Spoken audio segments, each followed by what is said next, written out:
तो आज के वीडियो में हम लोग पढ़ेंगे क्लास 6 का मैथ। और जो आज का टॉपिक है वो है दक्षता अभ्यास 9। तो 9C तक कंप्लीट हम लोग सॉल्व कर चुके हैं और वो सभी वीडियो आप प्लेलिस्ट से जाकर देख सकते हैं। तो चलिए अब देखते हैं दक्षता अभ्यास 9। दक्षता अभ्यास का क्या मतलब होता है? दक्षता अभ्यास का मतलब होता है कि जो भी प्रश्नावली हम पीछे पढ़ चुके हैं उसी में से हमको यहाँ पर कुछ क्वेश्चन दिए रहते हैं प्रैक्टिस करने के लिए। तो अगर आप केवल दक्षता अभ्यास यहाँ पर ठीक प्रकार से पढ़ सकते हैं तो इस चैप्टर को आप इजीली समझ पाएंगे। तो ये अब आपको पहला सवाल यहाँ पर दिया गया है, नीचे दिए गए चित्रों को देखकर एकांतर कोणों के युग्म लिखिए। एकांतर कोण आपको यहाँ पर बताना है। तो यहाँ पर तो इस प्रकार से सवाल दिया गया है, लेकिन इसके पहले हम कोण 1, कोण 2, कोण 3 इस प्रकार से यहाँ पर कोण दिया रहता था, जिसकी हेल्प से हम वहां पर एकांतर कोण बता पाते थे कि कोण 1 जो है एकांतर कोण होगा कोण 3 का। लेकिन यहाँ पर केवल Q और R दिया है, तो इसको कैसे लिखेंगे देखिए। सबसे पहले लिखेंगे इस कोण को लिखेंगे कोण BQR।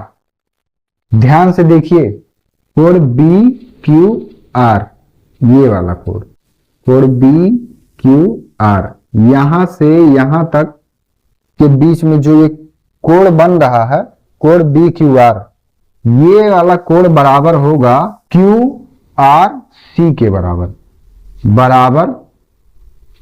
कोण QRC। देखिए यहां पर कोण BQR ये कोण बराबर होगा इस कोण के। तो इस कोण को लिखने के लिए Q बिंदु आपका यहां दिया है, तो QR ये R बिंदु है RC, तो कोण BQR बराबर कोण QRC। ये आपका पहला युग्म होगा, ठीक है, ये आपका आंसर है। कोण BQR बराबर कोण QRC, ये आपका पहला कोण हो गया। अब देखिए दूसरा एकांतर कोण यहां पर क्या होगा, कोण AQR ये कोण यहां पर अब की बार देखना है। एकांतर कोण जब भी देखेंगे तो ये जो तिर्यक रेखा है इसी पर देखेंगे। तो कोण AQR इस कोण की बात यहां पर कर रहे हैं। तो यहां पर दूसरा जो कोण होगा कोण AQR का मतलब ये कोण इस कोण के बराबर होगा। अब तो यहां पर लिखना कोण QRD, कोण QRD इन दोनों कोण के बराबर होगा। तो यहां पर केवल दो ही एकांतर कोण हो, इसीलिए यही आपका आंसर है। पहला सवाल आपको समझ में आ गया होगा। इसमें एकांतर कोण आपको लिखना था, तो एकांतर कोण में सबसे पहला जो कोण है कोण BQR ये कोण बराबर होगा कोण QRC इस कोण की। ये कोण बराबर होगा BQR, ये कोण बराबर होगा इस कोण की, और ये कोण बराबर होगा इस कोण की। तो यही दोनों यहां पर लिखा हुआ है। दूसरा फिगर जो दिया है इसमें आपको एकांतर कोण बताना है, तो इसमें बताना आसान है। देखिए 1 2 3 4 इसमें दिया है, तो यहां पर लिखेंगे एकांतर कोण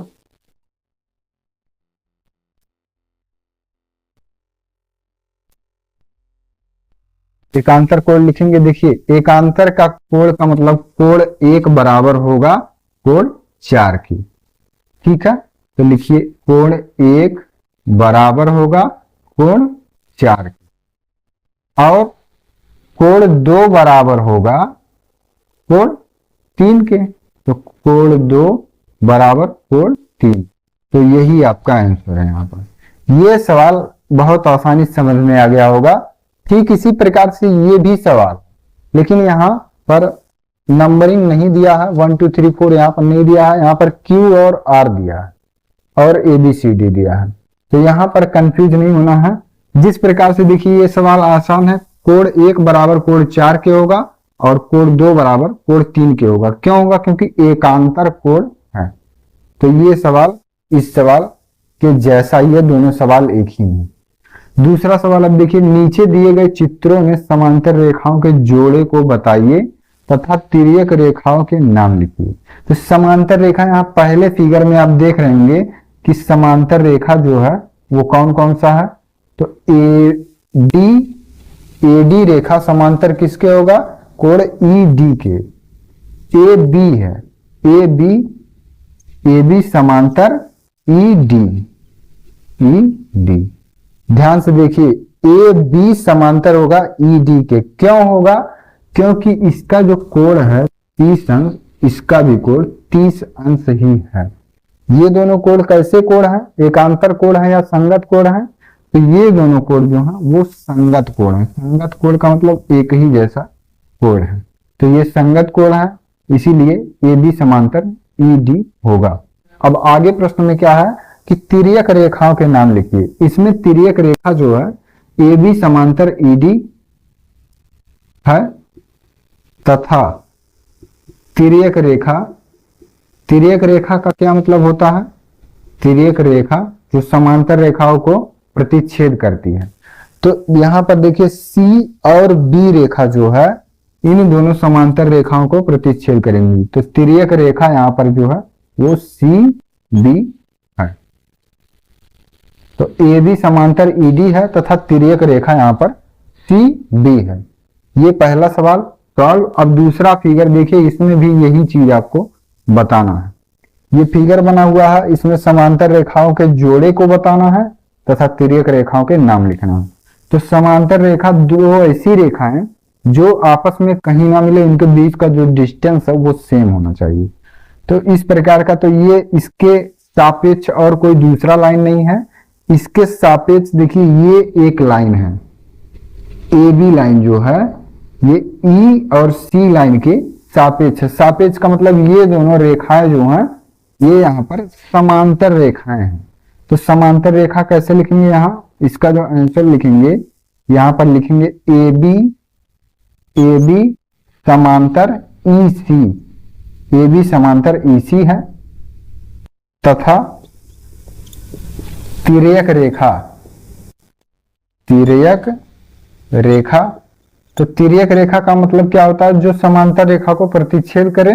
तो ये रेखा जो है ये नहीं होगा, ठीक है। यहां पर जो रेखा होगा वो होगा बी डी रेखा। अगर इन दोनों समांतर रेखाओं को ऐसे आगे बढ़ाया जाए तो बी डी रेखा एक ही बार में दोनों रेखाओं को प्रतिच्छेद कर रही है। तो ए बी समांतर ई सी है तथा तिर्यक रेखा बी डी है, ठीक है। तो ये चीज आपको समझ में आ गया होगा। और ये दोनों लाइन समांतर क्यों है, क्योंकि इसका जो कोण दिया है ये 60 है और इसका भी कोण कितना दिया है 60 है। तो दोनों कोण यहाँ पर कैसे कोण है, तो संगत कोण है, इसीलिए यहाँ पर तिर्यक रेखा बीडी है और ए बी समांतर ईसी है।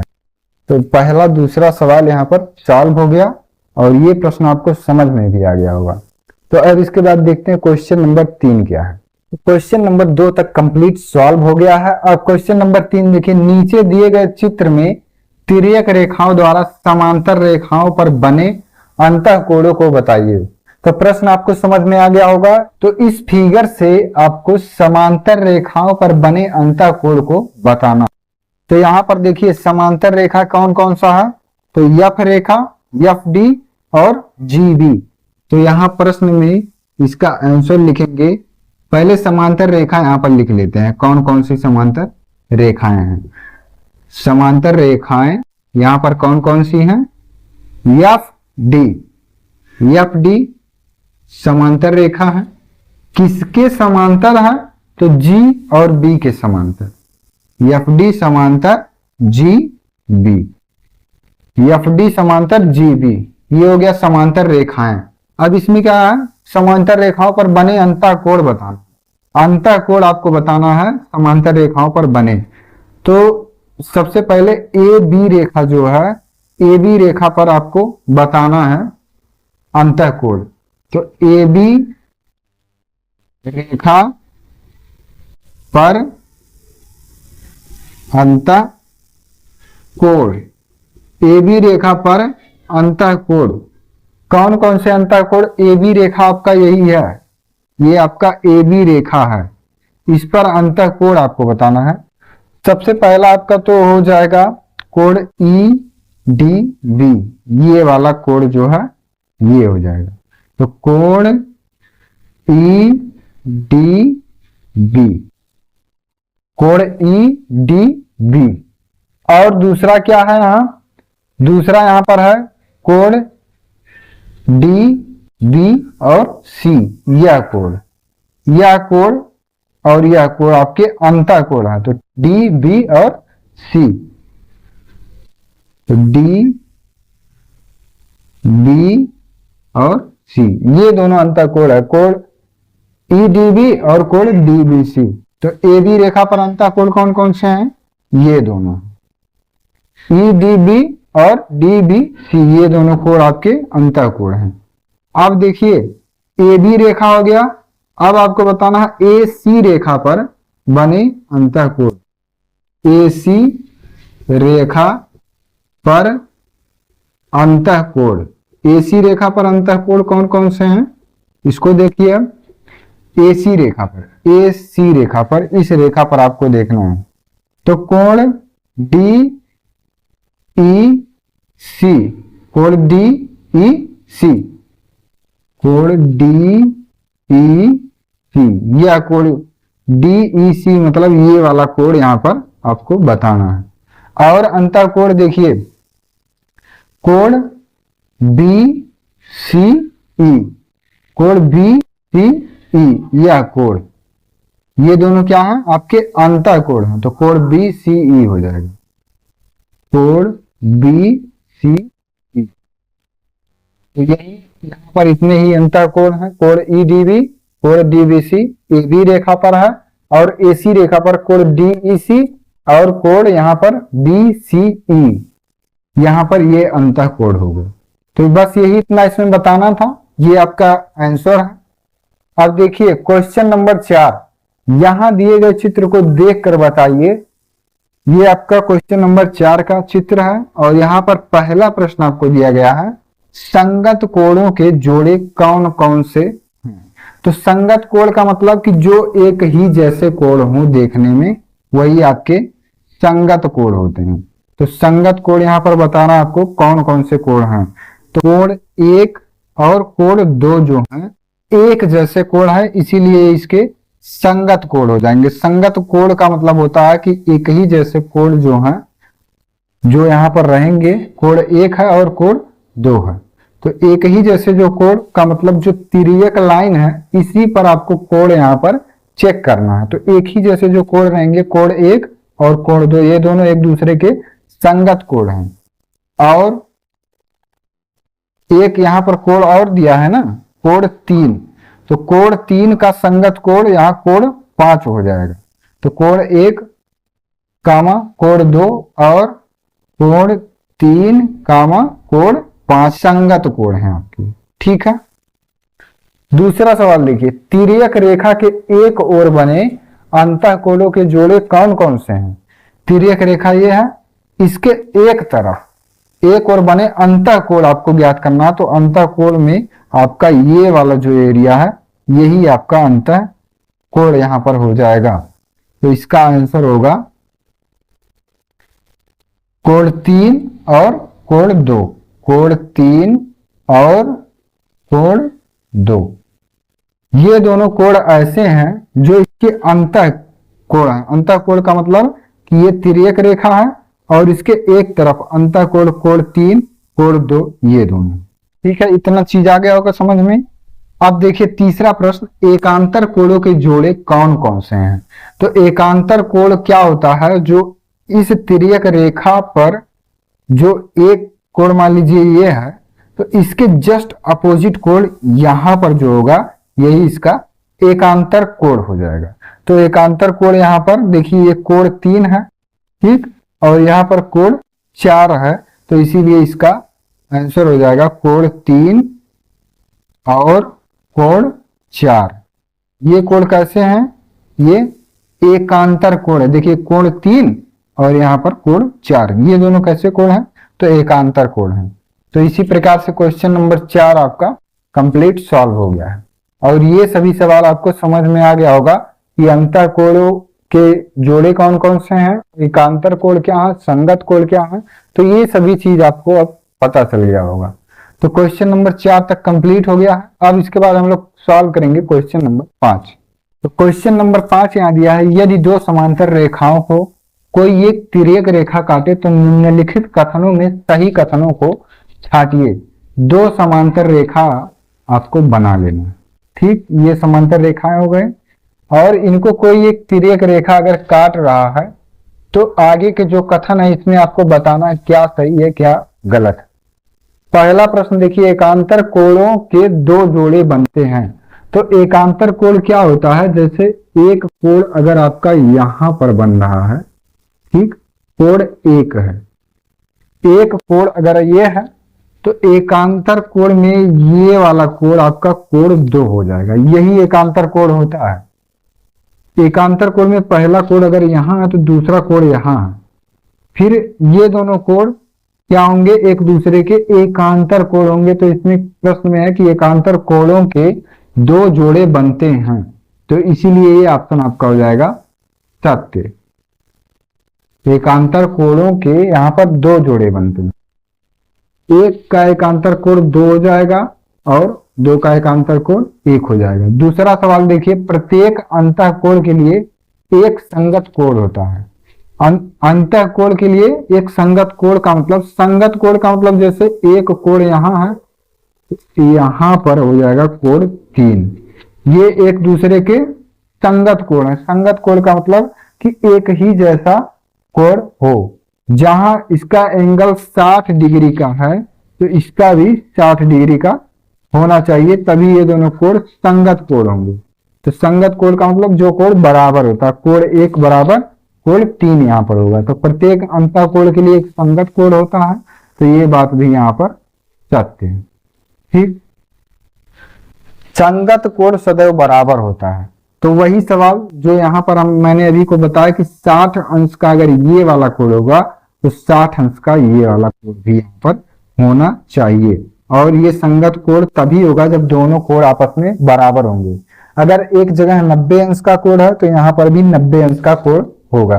तो संगत कोण हमेशा बराबर होता है, तो ये वाला कथन भी आपका सत्य है। चौथा सवाल, संगत कोण एक दूसरे के संपूरक होते हैं। संपूरक कोण का यहां पर मतलब होता है कि एक दूसरे को, यहां पर ये दोनों कोण एक दूसरे को मिलाने के बाद पूरे होते हैं। जैसे एक कोण अगर यहां पर आपका 60 अंश का है तो संगत कोण क्या होता है, ये भी 60 अंश का ही होगा यहाँ पर। तो यहाँ पर ये जो ऑप्शन है ये आपका असत्य हो जाएगा। संपूरक कोण यहाँ पर नहीं होगा, क्योंकि संगत कोण तभी होगा, ये संगत कोण जो है तभी होगा जब दोनों कोण का जो डिग्री होगा वो सेम होगा। 60 अंश यहाँ है तो 60 अंश यहाँ पर भी होगा, तभी वो संगत कोण है। तो संगत कोण आपको समझ में आ गया होगा कि अगर 50 अंश का यहाँ पर है, 50 अंश का यहाँ पर भी निश्चित रूप से होगा। तो ये कह रहा है कि संगत कोण एक दूसरे के संपूरक होते हैं, तो ऐसा नहीं है। संगत कोण हमेशा बराबर होते हैं। पहला कोण अगर 50 अंश का तो दूसरा कोण भी 50 अंश का यहाँ पर होगा। 5वां सवाल देखिए, एकांतर कोण सदैव बराबर होते हैं। एकांतर कोण का मतलब जैसे ये कोण है, कोण 1 तो कोण 2, ये दोनों कोण हमेशा बराबर होते हैं। तो ये कथन भी आपका सत्य है, सत्य है ये कथन।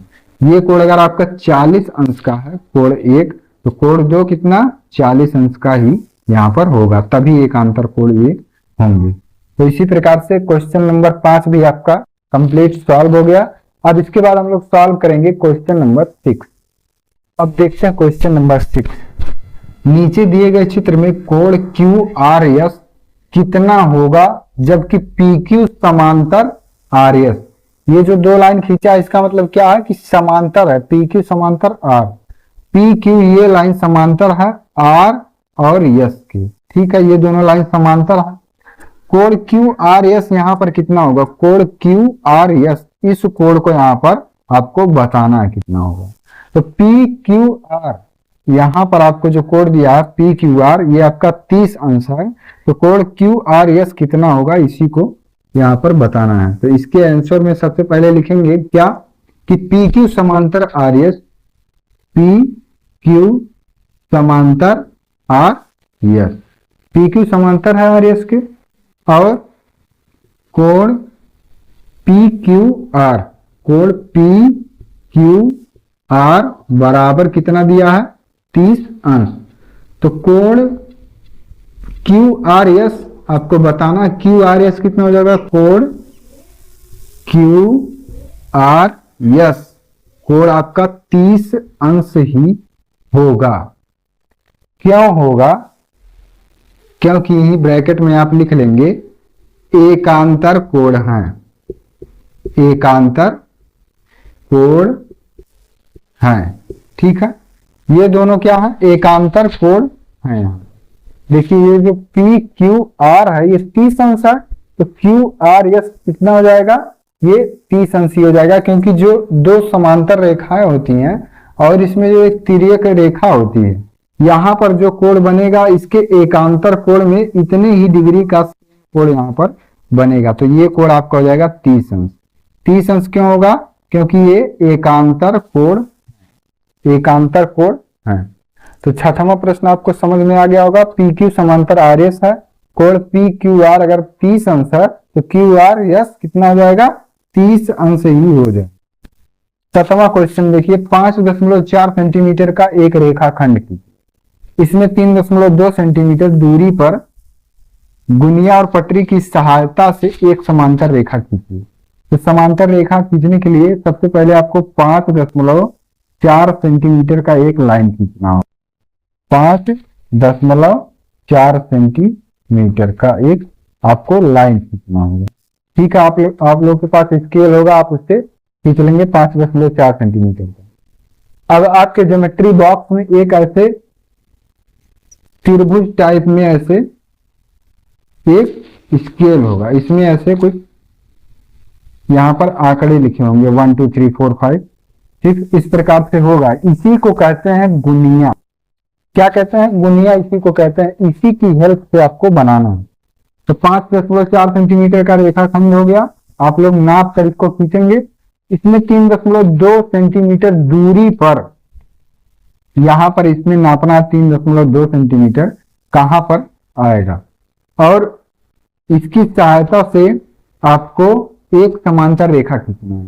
तो इसी रेखा पर आपको क्या करना है, गुनिया जो है इसी रेखा पर आपको रखना है, और पटरी की सहायता से आपको यहां पर इसके ऊपर ऐसे पटरी रखेंगे, पटरी ऐसे रखेंगे और देखेंगे कि 3.2 सेंटीमीटर यहां पर कहां है। 3.2 सेंटीमीटर जहां पर भी होगा वहां पर आपको एक बिंदु रखा, ऐसे बिंदु लगा लीजिए। 3.2 सेंटीमीटर मान लीजिए यहां पर है तो एक बिंदु लगाएंगे, और यहां पर क्या करेंगे, इसके लास्ट में आपको 3.2 सेंटीमीटर का ऐसे एक बिंदु लगा लेंगे। इतना बात आ गया होगा समझ में। 5.4 सेंटीमीटर का एक रेखाखंड आप खींच लेंगे, और स्केल की सहायता से आपको 3.2 सेंटीमीटर पर ऐसे एक बिंदु लगाना है, इधर स्टार्टिंग पॉइंट में और 3.2 सेंटीमीटर का यहाँ एंडिंग पॉइंट में, और इन्हीं दोनों रेखा को ऐसे आपस में मिला देंगे। तो इसके बीच का जो डिस्टेंस होगा वो 3.2 सेंटीमीटर हो जाएगा, और ये जो रेखाएं हैं ये आपकी समांतर रेखाएं हैं। तो 7वां सवाल आ गया होगा समझ में। अब इसके बाद क्वेश्चन नंबर 8 क्या है, इसको सॉल्व करें। क्वेश्चन नंबर 7 तक कंप्लीट हो गया है। क्वेश्चन नंबर 8 देखिए, निम्नांकित चित्र में दी गई समांतर रेखाओं के बीच की लांबिक दूरी गुनिया व पटरी की सहायता से ज्ञात कीजिए। तो गुनिया आपका इस प्रकार से होगा ज्योमेट्री बॉक्स में, ठीक है। तो इसकी सहायता से आपको क्या करना है, इसके बीच की जो लांबिक दूरी है इसको यहां पर ज्ञात करना है। स्केल आपका ऐसे होगा, ठीक। इन दोनों के हेल्प से आपको इसके बीच का जो डिस्टेंस है उसको ज्ञात करना है। तो ये जो गुनिया है इसको आप यहां पर रखेंगे और इस बिंदु से इस बिंदु को मिला देंगे, ठीक है। ये आपका सी बिंदु है और ये ए बिंदु है। इसको रखेंगे तो जो इस तरफ से देखिए ये लाइन आपको यहां से रखकर खींचना, और ये वाला जो नीचे वाला लाइन है आपको यहां पर इस प्रकार से देखिए डॉटेड हम बना दे रहे हैं, ऐसे समझ जाइए। गुनिया को आपको उठाना है और यहां पर रखना है, इन दोनों बिंदु को एक सीध में रखकर, और नीचे भी चेक कर लेना है कि ये जो लाइन है ये उसी लाइन पर सीधे आ रहा है कि नहीं। तो इसको रखने के बाद आपको इसको स्केल से मिला देना है। इतना काम करने के बाद फिर आगे देखेंगे तो आगे भी ऐसे ही 2 पॉइंट्स दिए हुए हैं। इन पॉइंट्स को क्या करना है, गुनिया की बार इधर से घुमा लेना आपको ऐसे, ठीक। ऐसे रखने के बाद आपको इन दोनों पॉइंट को मिला देना। इतना बात आ गया होगा समझ में। गुनिया को आपको इस प्रकार से की रखना है, और इसका नीचे का जो एरिया और ये क्रॉस वाला, इन दोनों को देखना है कि सीधा है कि नहीं, एकदम सीधा रहना चाहिए, और इन दोनों पॉइंट्स को मिला देना है। अब इतना मिलाने के बाद आपको क्या करना है, स्केल की सहायता से इसके बीच का जो डिस्टेंस है उसको नाप लेना है। तो इधर अगर नापेंगे 5 सेंटीमीटर अगर आ गया है, यहां पर वैसे इसका डिस्टेंस नहीं दिया है लेकिन आपको बनाना है तो आपको नाप लेना है पहले। अगर ये वाला डिस्टेंस आपका 5 सेंटीमीटर है तो ये डिस्टेंस भी आपका 5 सेंटीमीटर ही होगा, ठीक। तो यही आपका आंसर।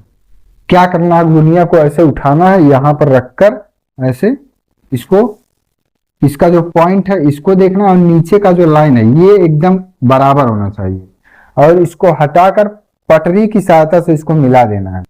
दूसरा जो पॉइंट्स दिया है ये वाला पॉइंट्स, इस पर गुनिया की बार इधर से पलट कर रखना है ऐसे, और यहां पर इसका पॉइंट्स देखना है सीध में होना चाहिए, और नीचे का जो लाइन है ये भी एकदम सीधा होना चाहिए, और स्केल की सहायता से इसको मिला लेना है। डिस्टेंस नापेंगे तो दोनों जगह सेम ही आना चाहिए। तो ये आपका 8वां सवाल कंप्लीट। प्रश्न नंबर 9 दिया है, किसी रेखा के समांतर किसी बाह्य बिंदु से पटरी और गुनिया की सहायता से रेखा किस प्रकार खींचेंगे। प्रश्न आपसे पढ़िए, किसी रेखा के समांतर, कोई रेखा है और इसके समांतर ये किसी बाह्य बिंदु से पटरी और गुनिया, किसी बाह्य बिंदु से पटरी और गुनिया की सहायता से आपको रेखा खींचना है। तो ये मान लीजिए एक रेखा अभी दिया है, ठीक है, एक रेखा ये दिया है, और इसके समांतर बाह्य बिंदु से, बाह्य बिंदु मान लीजिए यहां पर, ये बाह्य बिंदु है, इससे पटरी और गुनिया की सहायता से रेखा खींचना है। तो गुनिया जो ये है ना आपका, इसी को उठा कर लाना है और यहां पर ऐसे रख देना। इस प्रकार से रखना है कि इसका जो पॉइंट है और ये लाइन दोनों इक्वल होना चाहिए। अब की बार क्या करेंगे, गुनिया का नीचे वाला जो हिस्सा है इसी लाइन पर ऐसे रख लेंगे, एग्जैक्ट ऐसे रखेंगे। जब एकदम सीधा हो जाए तो यहां पर कोई यहां पर पैमाना नहीं दिया है कि हमको 5 सेंटीमीटर या 3 सेंटीमीटर का ही रेखा यहां पर खींचना है। आपको क्या करना है कि यहां पर कितने भी सेंटीमीटर का आप खींच सकते हैं। मान लीजिए आप 3 सेंटीमीटर का आपको खींचना है, तो पटरी की सहायता से ये जो बिंदु है यहां पर आपको 3 सेंटीमीटर का पहले बिंदु लगा लेना है, और गुनिया की सहायता से इस बिंदु पर ऐसे ये रखना है गुनिया, और इसका जो नीचे वाला और ये पॉइंट एकदम इक्वल होना चाहिए, और इसको मिला देंगे। अब क्या करना है, स्केल की सहायता से यहां पर ऐसे लाइन खींच दें। इसके बाद क्या करेंगे, इसका जो डिस्टेंस है 3 सेंटीमीटर यहां है, 3 सेंटीमीटर यहां पर भी होना चाहिए। तो ये आपका समांतर रेखा हो गया। इसको भी नाप लेना है आपको, ये भी 3 सेंटीमीटर ही आएगा। फिर इधर नापना तो ये भी आपका 3 सेंटीमीटर ही आएगा, ठीक है। तो ये प्रश्न नंबर 9 आपका कंप्लीट यहाँ सॉल्व हो गया है। अब इसमें एक सवाल और बचा, क्वेश्चन नंबर 10। तो अब चलिए क्वेश्चन नंबर 10 सॉल्व करते हैं। तो इसके बाद देखते हैं क्वेश्चन नंबर 10। क्वेश्चन नंबर 10 दिया, अलग अलग चौड़ाई की 2 पटरियां लेकर उनकी सहायता से समांतर रेखाओं के 2 युग्म खींचिए, और दोनों स्थितियों में इनके बीच की दूरी पटरी और सेट स्क्वायर की सहायता से ज्ञात कीजिए।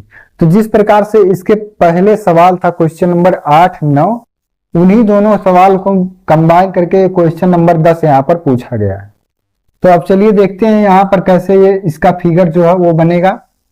2 पटरियों की सहायता से, और 2 अलग अलग चौड़ाई की पटरियां रहनी चाहिए यहाँ पर। तो मान लीजिए एक पटरी ये है आपका, और दूसरा पटरी ये आपका, दोनों अलग अलग चौड़ाई का पटरी हो गया। अब इसके जो समांतर रेखा का युग्म खींच चुके हैं, और दोनों स्थितियों में इनके बीच की जो दूरी, इनके बीच का जो डिस्टेंस है, इसको स्केल की सहायता से आपको नापना है। तो दो फिगर ऐसे इस प्रकार से अलग अलग चौड़ाई का बना लेना है, दोनों समांतर लेकिन होने चाहिए, और इसको पटरी की सहायता से इसके बीच का जो दूरी है वो यहां पर आपको नाप लेना। अगर ये डिस्टेंस यहां पर 2 सेंटीमीटर है तो इस लाइन पर, ये जो दोनों समांतर लाइन है, इसके हर एक जगह पर जो इसका डिस्टेंस होगा वो 2-2 सेंटीमीटर ही होगा। सभी जगह ये कितना सेंटीमीटर का होगा? सभी जगह ये 2-2 सेंटीमीटर का। ये पहला हो गया। दूसरा आपको ऐसे नाप लेना है, अगर ये मान लीजिए 7 सेंटीमीटर का है तो हर जगह जहां जहां आप नापेंगे इसके बीच का डिस्टेंस सभी जगह 7-7 सेंटीमीटर का ही होगा। सेट स्क्वायर क्या होता है? सेट स्क्वायर आपको ऐसे गुनिया की तरह ही सेम ऐसे रहता है। सेट स्क्वायर गुनिया की तरह ऐसे सेम रहता है, ठीक है। यही आपका सेट स्क्वायर है। ज्योमेट्री बॉक्स में आपको ये सभी चीजें वहां पर मिलती हैं। और स्केल तो आपको पता ही है, ये होता है, और इसी के जैसा होता है गुनिया। गुनिया ऐसे, ये गुनिया सेट स्क्वायर हो गया, और ये आपका गुनिया, सेट स्क्वायर और स्केल, ये तीनों आपके ज्योमेट्री बॉक्स में मिल जाएंगे। इनको क्या करना है? रखकर ऐसे बिंदु लगा लेना है। बिंदु वाला अभी जस्ट इसके पहले क्वेश्चन में बताए हैं। सेट स्क्वायर रखकर आपको यहां पर बिंदु लगाना है। नीचे का आपको जो लाइन है इस लाइन से कंपेयर करना, दोनों लाइन एकदम बराबर होने चाहिए। ठीक यही चीज आपको यहां करना है। इसका जो नीचे वाला ये वाला लाइन है, इसको इस लाइन पर रखकर टैली करवाना, एकदम बराबर होना चाहिए। और ऊपर का जो लाइन है इस पर ऐसे बिंदु लगा लेना है, मिला लेना है। इसका जो डिस्टेंस है ये आपको नाप लेना है, ठीक है। तो दक्षता अभ्यास 9 में कुल 10 ही प्रश्न थे। 10 प्रश्न कंप्लीट हम लोग सॉल्व कर चुके हैं। एक प्रश्न यहाँ पर दिया है, इंपॉर्टेंट प्रश्न है, इसको विशेष प्रश्न के रूप में आपके किताब में दिया हुआ है। तो इस सवाल को भी चलिए सॉल्व कर लेते हैं। इसमें दिया निम्नांकित चित्र में यदि कोण ए बराबर 50 अंश, कोण सी बराबर 60 अंश, तो कोण बी का मान क्या होगा? कोण ए बराबर आपको 50 अंश दिया है, कोण सी बराबर 60 अंश, और ये कोण बी का आपका मान पूछा गया है। तो इसमें देखिए 2-3 टाइप से इस सवाल को लगा सकते हैं।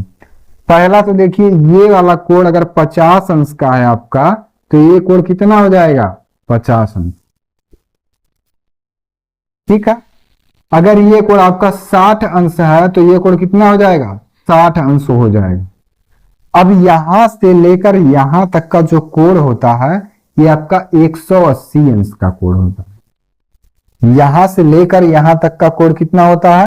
180 अंश का। इसको सरल कोण भी कहते हैं क्योंकि ये एक लाइन पर बन जाएगा। तो यहां पे देखिए आप क्या करेंगे, 180 माइनस बी बराबर, ध्यान से देखिए हम क्या कर रहे हैं, 180 यहां से यहां तक माइनस बी बराबर कितना हो जाएगा? ये हो जाएगा आपका 50 प्लस 60। तो 50 प्लस 60 कितना होता है? 110 अंश। 180 आपका यहां से यहां तक का कोण है, ये टोटल कोण आपका 180 है, तो 180 लिख लिए। इसी में से हमको घटा देना है माइनस बी, तो माइनस बी कर दिए, बराबर ये दोनों कोण जो दिया है आपका 50 अंश प्लस 60 अंश, ये दोनों कोण जब जोड़ेंगे एक साथ तो 50-60 हो जाएगा 110, तो 110 लिख दिए हैं। अब इसको हल करने के लिए 180 अंश माइनस हो जाएगा, ये इधर जाएगा ना, 110 माइनस में हो जाएगा, और ये जो b इधर माइनस था तो इधर भेजेंगे तो प्लस हो जाएगा। 180 में से 110 घटाएंगे 70 अंश बराबर b, तो b का जो वैल्यू है वो कितना आ गया? 70 अंश। यही आपका आंसर है। और 2-3 टाइप से इस सवाल को लगा सकते हैं, ठीक है। इसमें से ये जो पहला टाइप था ये बहुत ही बेसिक टाइप था, और भी इसके बहुत सारे टाइप लगाने के लिए, लेकिन एक ही टाइप यहाँ पर आप सीखिए। तो दक्षता अभ्यास 9 आपका पूरा कंप्लीट सॉल्व हो गया। अगर वीडियो आपको अच्छा लगा हो तो हमारे वीडियो पर एक लाइक जरूर करें, और अगर हमारे चैनल पर आप नए हैं तो चैनल को सब्सक्राइब कर लीजिए, क्योंकि यहाँ पर आपको क्लास 6 का फुल एंड कंप्लीट सॉल्यूशन मिले।